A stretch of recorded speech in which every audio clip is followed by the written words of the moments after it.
안녕하십니까. 오늘은 내가 겪은 질병들에 대해서 이야기 좀 하려고 합니다. 누구의 인생이던 생, 노, 병, 사를 겪으며 삶이 끝나는 날까지 살아가게 마련이다. 그 과정에서 희, 노의 락을 겪고 흥망, 성쇠를 겪게 되는 것이다. 나의 수행 삶도 마찬가지로 이러한 과정을 모두 겪으며 살아가야만 했다. 수행이 좀 잘 될 때가 있고 못 될 때가 있는데 그럴 때마다 천국과 지옥을 오가곤 했다. 상근기 수행자라면 한 번 또 아리를 틀면 그 자리에서 10년은 요지부동한다고 하는데 말세의 하근기 수행자로서 나는 이리저리 끄달리면서 병마로 인해 시달리고 또 시달려야만 했다. 그러다 한 번은 옆구리가 결리고 숨쉬기가 불편해서 병원에 갔더니 CT 촬영 같은 여러 가지 검사를 하더니 결핵성 늑막염이라고 하면서 수술을 받으라고 하는 것이었다. 늦으면 피 토하고 죽는다는 것이었다. 그래요, 잘 알겠습니다 하고 입원하지 않고 나와 버렸다. 그러다 도반이 주는 약초로 나았는지 어째는지 밤마다 고열에 시달리더니 얼마 가지 않아 멀쩡하게 나은 적도 있었고 한 번은 상기병으로 코피가 멈추질 않아 앰뷸런스를 불러 큰 병원 가서 수술받은 적도 있었다. 이런저런 여러 가지 병들이 다 열거할 수도 없이 많이 찾아주었다. 특히 대장병으로 수년을 고생하다 간 청소를 하고는 좀 나아졌다. 그러다 한의학에 관심을 두게 되어 5년 정도 이런저런 약초로 실험 삼아 공부하기도 했다. 한의학 공부 중에 가장 어려운 것이 맥 짚는 것이고 그 다음이 침 놓는 것이고 그 다음이 약 짓고 법제하는 것이다. 그 외 여러 가지가 있는데 뜸과 부항 같은 것이다. 부항에도 사혈부항과 검부항, 발포부항 등으로 나뉘는데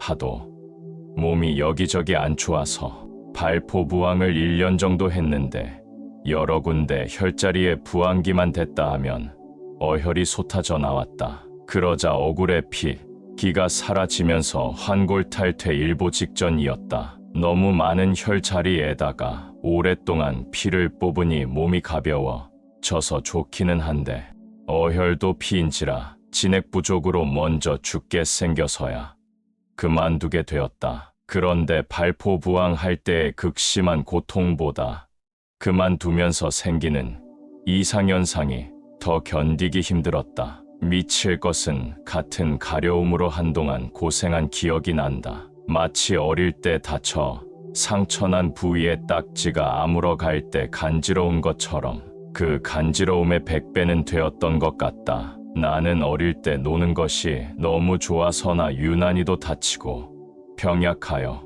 코피를 달고 살았다. 이 생에 주어진 삶이 그리 순탄하지 않아 마음의 저항이 심했고 30여 년의 어리석은 삶을 버티느라 마음과 몸은 만신창이가 되어 있었다. 최근까지만 해도 크고 작은 질병으로 시달리다 이제 겨우 한숨 돌리게 되었다. 생각해보면 이게 다 마음 공부의 소재가 아닌가 싶다. 몸과 마음을 정화하고 올바른 행동으로 인해 얻는 깨달음은 인내심, 그리고 또한 타인을 배려하고 선한 행동을 통해 명상을 심화시키야 이룰 수 있다.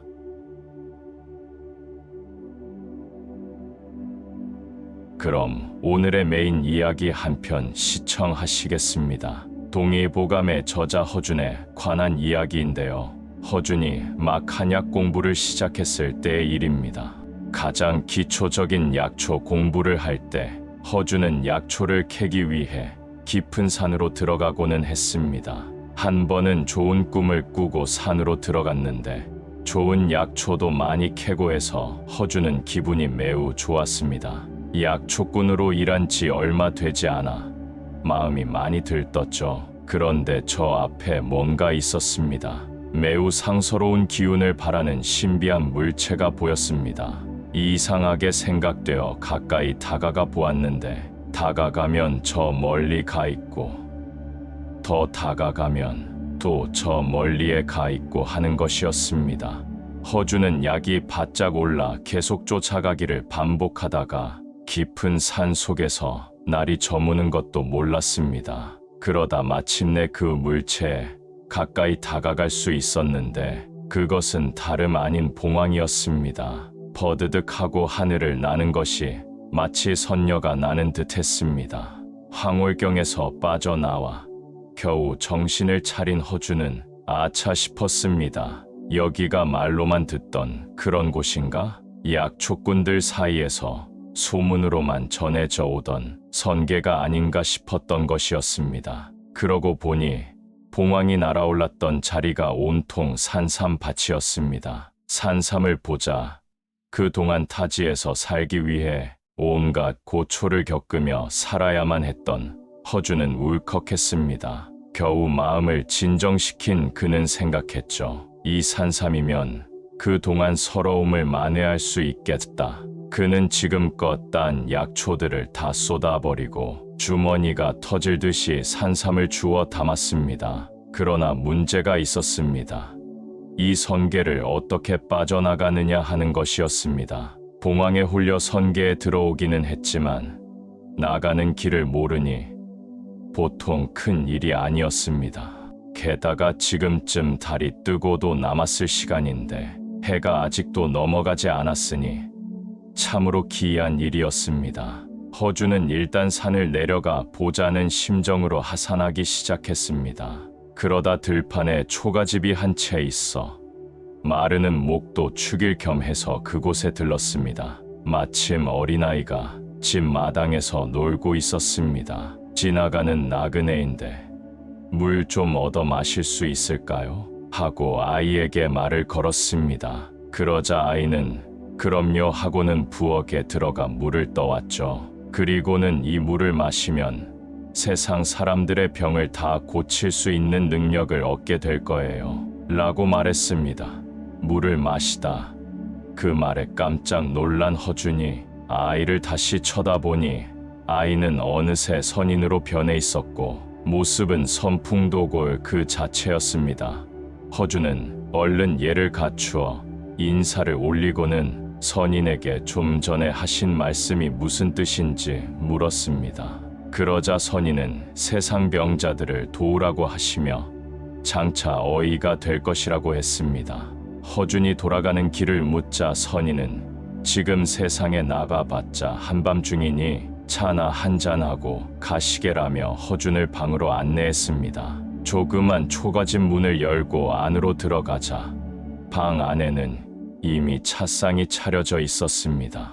선인은 허준에게 차 한 잔을 건네주며 여기에 와서 얻어가는 것은 화도 되고 복도 되는 것이니 잘 처신하여 사용하면 복이 될 것이고 그렇지 못할 시에는 화가 되어 돌아올 것이라고 허준에게 주의를 주었습니다. 그러면서 뒷문을 가리켰습니다. 이 문을 나서면 원래의 세상으로 나갈 것이네라고 하며 지체하지 말고 서둘러 가라고 했습니다.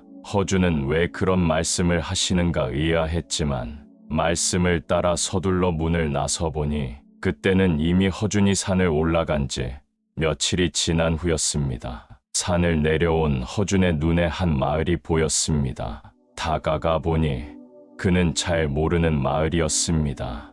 허준은 캔 산삼을 팔기 위해 곧장 시장으로 달려갔습니다. 한 상인이 산삼을 보자 자신이 이 산삼을 전부 사겠다고 하며 돈을 지불할 테니 자신을 따라오라고 말했습니다. 산삼의 값이 큰 돈이라 허준은 아무 생각도 없이 그 상인을 따라갔는데 나무 그늘에서 쉬고 있는 무리를 만난 상인이 무리에게 무어라 속닥거리는 것이 무언가 낌새가 좋지 않았습니다. 아니나 다를까 그들은 허준에게 달려들어 산삼을 빼앗고는 달아나 버렸습니다.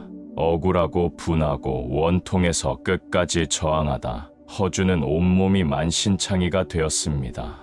만신창이가 된 채 누워있던 허준은 집에 돌아갈 아무런 명분도 희망도 없었습니다. 그는 죽고 싶은 마음뿐이었습니다.